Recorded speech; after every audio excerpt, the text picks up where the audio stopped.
236. Let's get to Horns from 2013. It's directed by Alexander Aja, stars Daniel Radcliffe, Juno Temple, Max Minghella, Joe Anderson, Heather Graham, and the synopsis is: in the aftermath of his girlfriend's mysterious death, a young man awakens to find strange horns sprouting from his forehead. When this one was announced, I was in college. I think I saw the book maybe by chance, or it's possible I heard about the movie then sought out the book, but either way, read the book, loved it. It's done by Joe Hill, who is the son of Stephen King. I've seen it a handful of times over the years. I know that the reviews for it are a little all over the place, but that's also pretty typical with Alexander Aja, who just had Never Let Go come out. I think Crawl is still my favorite of his. The Hills Have Eyes, the remake. Despite some flaws that we'll get to, I think this movie kind of rocks, to be real. It's a really high fantasy, dark comedy horror film that in some ways it looks almost like a comic book. Everything is slightly exaggerated, which is the pretty customary signature of Alexander Aja visually. Daniel Radcliffe, I'll go on a tangent real quick. He's definitely in one of the best places you could be as an actor in Hollywood. He's still fairly young. He has an endless amount of money, both in what he's already earned from Harry Potter, and then will surely be getting royalties for the rest of his life. So he doesn't have to work. He doesn't have to take big projects, small projects. So really he has total freedom to choose what he wants. Plus the fact he's a good actor. He has a decent fan base no matter what. So since Harry Potter, it's been really interesting to see him, as well as people like Robert Pattinson and Kristen Stewart, really branch out, choose a wide variety of roles, and just have fun and explore things. Circling back around though, he's great in the movie. I love the design of the character. It's a simple design with the shaggy look, the chest hair, the yellow hoodie, and the horns, of course. There's just something about it that sticks out, that sticks with you. And I remember not a whole lot from the book in terms of what all was taken out or added in. I don't think it's that different. I feel like it's fairly faithful in its adaptation. Daniel Radcliffe's character has the love of his life, who he's known and been with since he was a kid. And it's very much a fantastical love story, almost Twilight in nature, but not really in a bad way.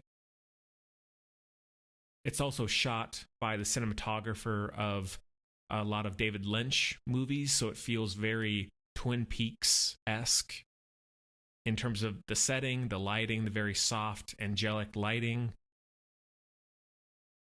But his girlfriend is suddenly murdered, and he is blamed for it.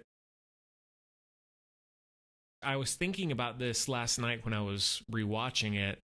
It almost did speak to cancel culture before cancel culture really became a big thing. In the book, from what I remember, there's more backstory of him being the kind of loser troublemaker of the town. So it's easier for people in the town to turn on him and say, oh yeah, he probably killed this girl. I could believe that. In this, there's none of that. I think it actually works in hindsight because you see, as in cancel culture, whether or not somebody did it, they're immediately, no matter how high of a stature, how much renown they have as an artist or politician, whoever, they can plummet right towards the ground, and the media can turn on them, follow them around. So while there's nothing insanely deep about what it's discussing in that way, it's still fairly relevant. In terms of Alexander Aja's style, he, in the best way, I think he's very aware that he's making or setting out to make really high grade B movies, like genre movies. And that's something I like. I love B movies. But he manages to, most of the time, not always, but he manages to put his own stamp on things. They're usually very violent.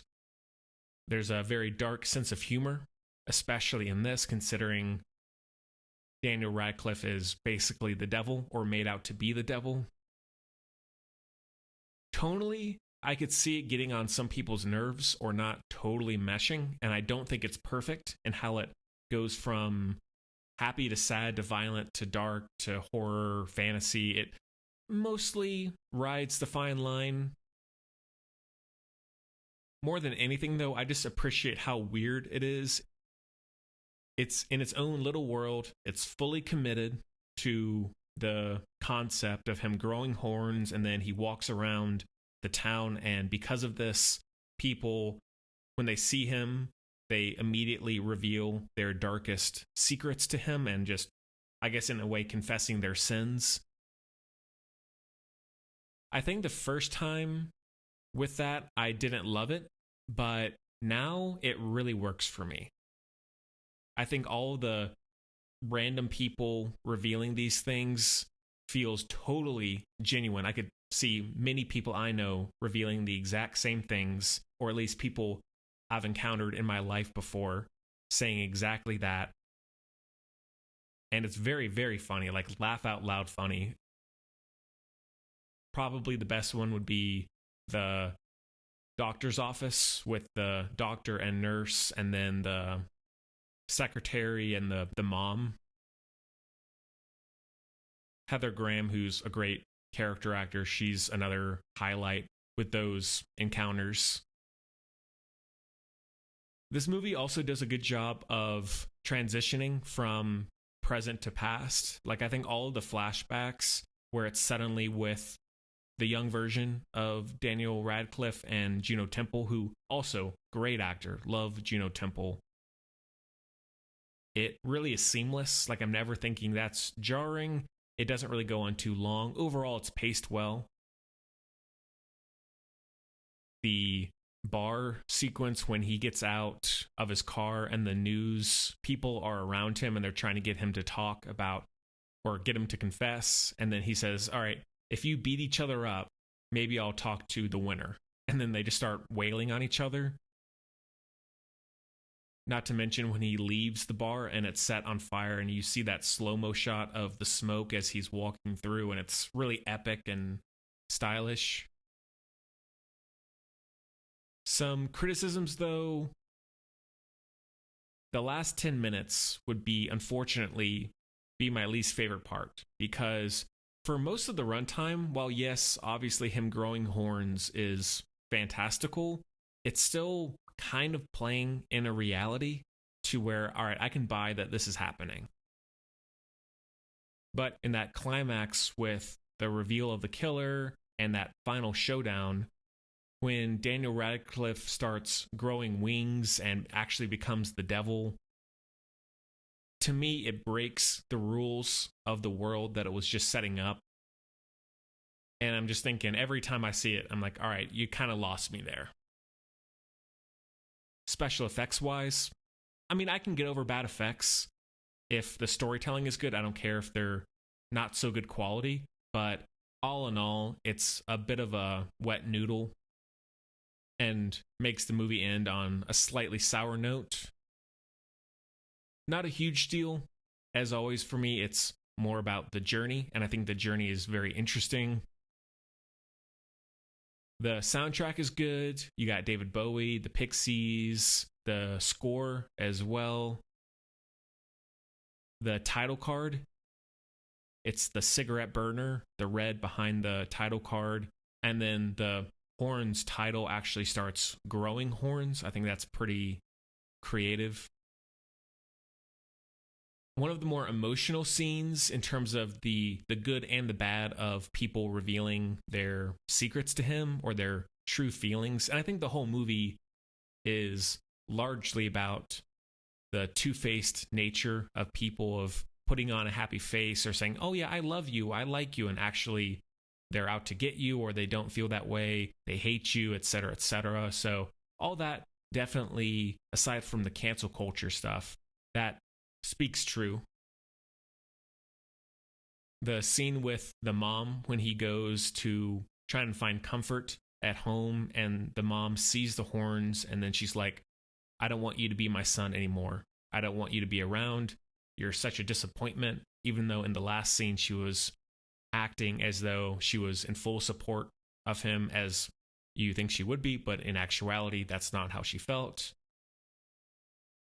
And then the father, in his own way of saying, your girlfriend, who was the one who was killed, was my favorite part about you.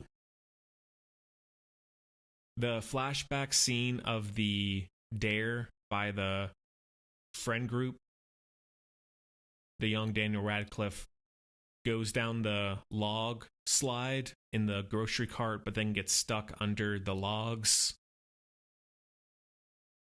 Definitely, there is a lot of Garden of Eden imagery, a lot of looks at faith, as well as a lot of pokes at faith. All the stuff with Juno Temple dancing through the woods, and she has all this golden light behind her, and the snakes, and even the mention of the Garden of Eden, the crosses. And none of that is subtle, but considering it's a B genre movie, I don't really care about that.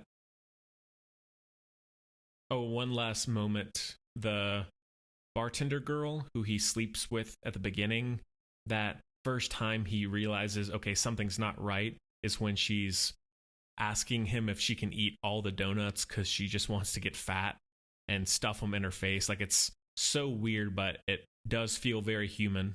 Maybe not in a good way, but it feels true to form.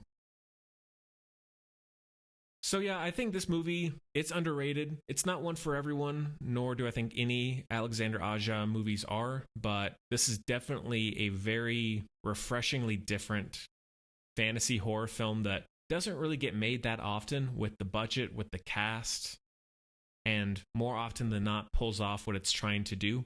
So I respect that. That one is a heavy 4 out of 5.